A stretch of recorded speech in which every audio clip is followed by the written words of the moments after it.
Vanishing Passengers. Submitted by Rizal Shah. I never thought much about driving the night shift. To me, it was just another job, a way to make some extra money.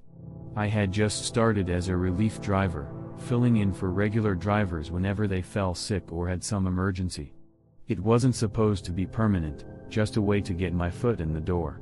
But that one night, it changed the way I saw things. It all started when the manager called me in unexpectedly.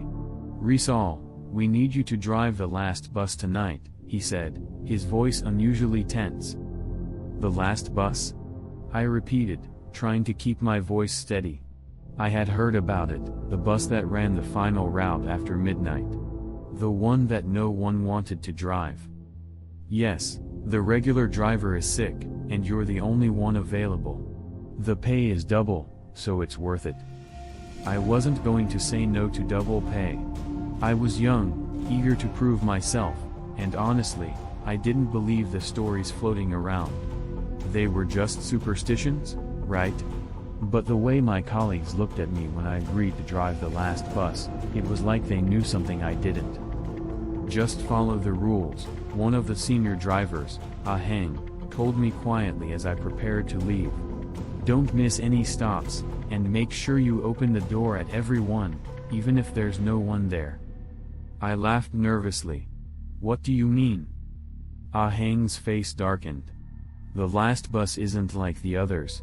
There are things, passengers you can't see. But if you follow the rules, you'll be fine. Never miss a stop, and always open the door." His words stuck with me as I climbed into the driver's seat that night. The bus was old, creaky, and the interior lights flickered slightly as I started the engine. The route was long, winding through some of the more remote parts of the city. There weren't many passengers at that time of night, mostly a few late shift workers or people trying to get home. I made my way through the first few stops without incident.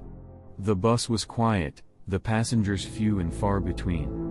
But as the clock ticked closer to midnight, I started to feel off.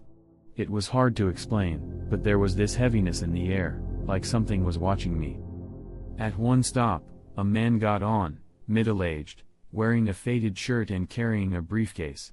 He didn't say anything, just nodded and found a seat near the middle of the bus. I glanced in the rearview mirror to check on him, but when I looked again, his seat was empty. My heart skipped a beat.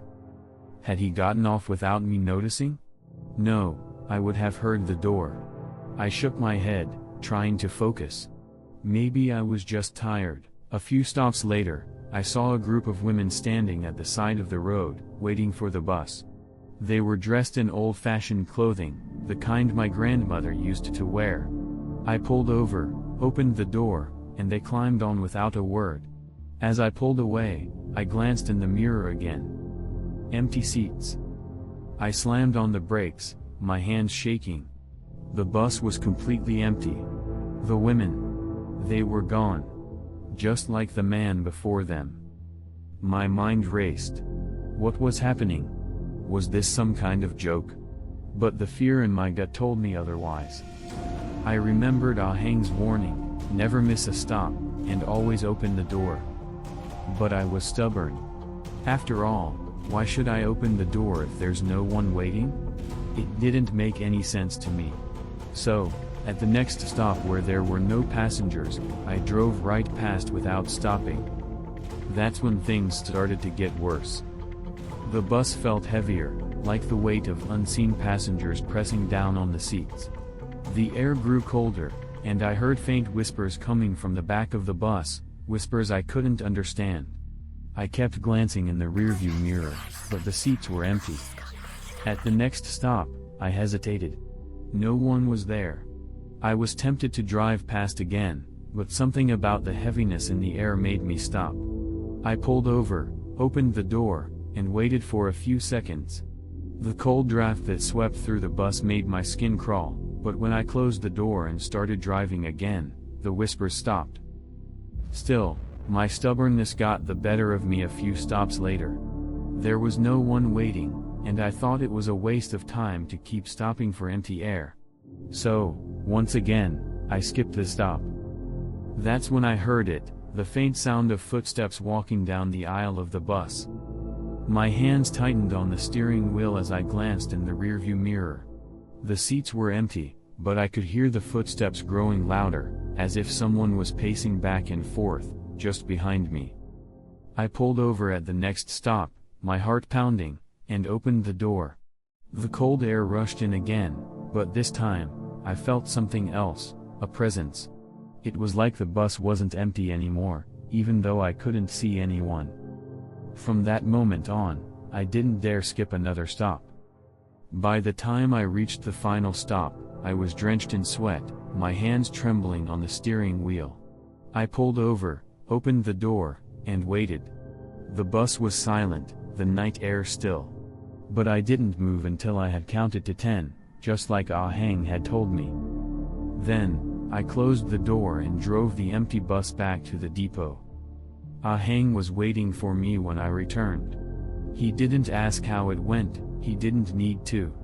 The look on my face must have told him everything. "You saw them, didn't you?" he asked quietly.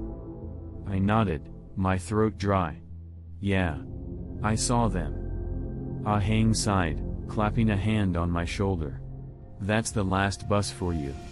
You did good. Followed the rules." I took a deep breath, trying to steady myself. Why didn't anyone warn me before? Ah Hang chuckled, though there was no humor in it. "You wouldn't have believed us. No one does, not until they see it for themselves. But now you know. It's not just a job. There's a reason why the pay is so high." I left the depot that night with a new understanding. I wasn't the same Rizal who had started the shift full of pride and skepticism. I had learned the hard way that there were things in this world I didn't understand, things I didn't want to understand. But the pay was good. And the next time they asked me to drive the last bus, I didn't say no. As long as I followed the rules, I'd be fine.